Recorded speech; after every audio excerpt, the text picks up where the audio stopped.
يا نبي سلام عليك يا رسول سلام عليك يا حبيب. شب برات کے، شب قدر کے، یہ بنیادی طور پر اللہ تعالیٰ کی طرف سے دی ہوا موقع ہوتا ہے کہ چلو تمہیں چانس دیتے ہیں، پابندی کوئی نہیں، لیکن رب کی طرف سے نا موقع ملتا ہے، چلو تمہیں ایک موقع دیتے ہیں، چلو اپنے آپ کو کلیئر کر لو، تمہیں موقع دیتے ہیں. یا اللہ کیا کرے، کچھ بھی نہیں، آ کے نا سچے دل سے 2 رکعتیں پڑھ کے توبہ کرو، عرش کا مالک پچھلے سارے معاف کر دے گا. ان لوگوں کی باتوں پہ نہ جائیں جو بلا وجہ پریشان کرتے ہیں.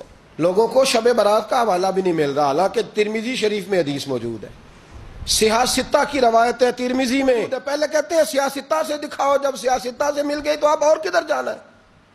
اور ابن ماجہ میں موجود ہے مولا علی کی روایت، اور ذرا ترتیب دیکھیے گا، یہ ترمذی کی حدیث ہے، اور امام ترمذی نے تو پورا باب باندھا ہے 15ویں شعبان پر، پورا باب. اب تمہاری مرضی ہے اگر تم نئی بات کو سمجھنا چاہتے. لیکن میں نے پہلے بھی کہا تھا، پھر کہتا ہوں، اگر ہمیں کوئی شخص کہتا ہے کہ شب برات کو اٹھ کے نفل نہ پڑھو، تو بھائی نفل ہم نے پڑھنے اللہ کی رضا کے لیے، ہمیں کسی بندے سے ڈگری لینے کی ضرورت نہیں.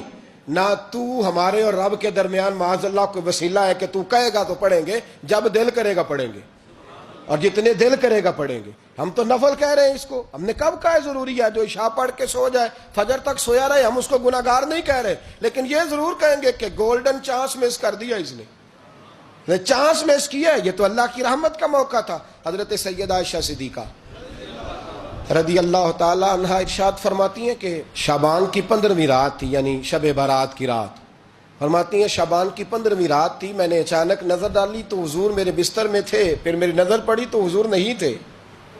میرے دل میں گمان آیا، خیال آیا کہ شاید کسی اور زوجہ کی طرف حضور کا میلان تباہ ہو گیا ہو، وہاں تشریف لے گئے ہوں. فرماتی میں اٹھی باہر گئی تو نبی کریم علیہ السلام جنت البقیع میں تھے، قریب ایک جگہ پہ حضور دعائیں مانگ رہے تھے. فرماتے میں گیا تو حضور فرمانے لگے، ابو بکر کی بیٹی تو نے کیا گمان کیا کہ اللہ کا رسول تیری حق تلفی کرے گا؟ عرض کی حضور آپ مالک ہیں، کہیں اور جانا چاہیں تو میری طرف سے پابندی نہیں. کہتی ہے وہاں کھڑے کھڑے میرے رسول کریم نے بیان فرمایا، یہ ترمذی کے لفظ ہیں. حضور نے فرمایا عائشہ یہ شعبان کی 15ویں رات ہے، مدینے میں سب سے زیادہ بکریاں بنو کلب کا قبیلہ پالتا تھا. فرمایا آج کی رات بنو کلب کے قبیلے کی بکریوں کی تعداد کے مطابق اللہ میری امت کے لوگوں کی بخشی فرما دے گا. یہ وہ رات ہے. جناب عائشہ صدیقہ رضی اللہ تعالی عنہ نے بات رات کو سنی تنہائی میں نبی پاک سے، رات کو تنہائی میں حضور سے سنی. سویرے جناب عائشہ نے کل امت کو بتائی. اگر یہ بات اہمیت والی نہ ہوتی تو بی بی صاحبہ آگے روایت کرتی، یہ کتابوں میں آتی، یہ لوگوں کو بتاتی. حضرت عائشہ نے روایت کیا، اور مولا علی شیر خدا نے تو کھل کے کہا، ابن ماجہ میں حضرت علی سے پیار کرنے والوں کے لیے الگ عنوان. مولا علی نے کھل کے فرمایا شعبان کی 15ویں رات کو رات عبادت کرنا اور سویرے روزہ رکھنا. حضرت علی کے لفظ بائی نہیں سیاستہ میں، رات کو روز عبادت کرنا، دن کو روزہ رکھنا.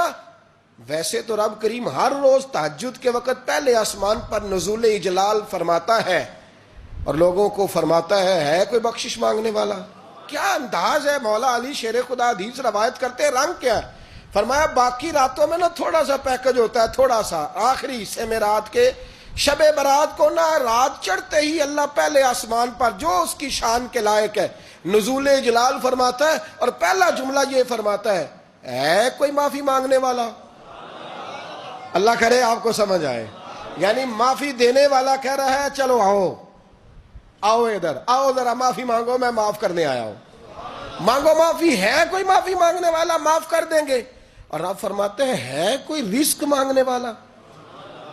وہ جو بڑی درخواستیں دیتے پھرتے ہیں نا مختلف اداروں میں، وہ ایک درخواست نا شب برات والی رات بھی دے. اور میں نہیں کہہ رہا مولا علی شیر خدا فرما رہے ہیں، اور وہ خود نہیں فرما رہے، وہ نبی پاک کا فرمان نقل کر رہے ہیں، اور وہ رسول اللہ صلی اللہ علیہ وسلم کی بات نہیں بیان کر رہے. وہ کہتے ہیں رب فرماتا ہے کوئی روزی مانگنے والا.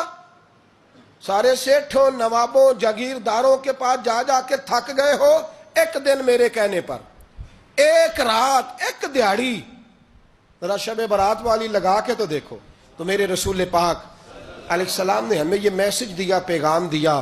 فرمائے اس رات جو اولاد مانگے گا رب اسے بھی عطا فرمائے گا، اس رات جو اللہ سے بخشش مانگے گا اللہ اسے بھی دے گا. اس رات جو رب کریم سے عزت مانگے گا اللہ اسے بھی عطا کرے گا. شارحین نے لکھا اس رات جو رب سے پردہ پوشی مانگے گا اللہ اسے پردہ پوشی بھی عطا کرے گا. جو جنت کا سوالی ہوگا رب اپنے فضل سے عطا فرمائے گا. کوشش فرمائے 10 محرم کو ہمارے ہاں لوگ جاتے ہیں قبرستان. وہ کسی حدیث سے ثابت نہیں, میں منع نہیں کر رہا, جائیں 9 محرم کو جائیں, 10 کو جائیں, 11 کو جائیں, 8 کو جائیں, سفر میں جائیں, ربیع الاول میں جائیں, قبرستان میں جب بھی جائیں منع نہیں ہے. لیکن شب برات والی رات تو خود رسول کریم گئے ہیں نا قبرستان. اب جو بات میں نے سمجھانی ہے اس کو سمجھیں. نبی پاک کی والدہ کا مزار نہیں ہے وہاں جنت البقیع میں. حضور کے کو بھائی بہن, حضور کیا کرنے گئے؟ امت کی بخشش کے لیے گئے. شب برات کی رات لالچی نہ بنے کہ صرف میں نے اپنے لیے روزی مانگنی ہے, کل امت کے لیے مانگے رب کریم سے. مانگے اپنے بھائی کے لیے, مانگے اپنی بہن کے لیے, مانگے اپنے بیٹے کے لیے, مانگے اپنی بیٹی کے لیے, مانگے اللہ کریم. یہ مانگنے کی رات ہے. پچھلی راتی رحمت رب دی کرے بلند آوازہ, بخشش منگن واریاں کارن کھلا جے دروازہ.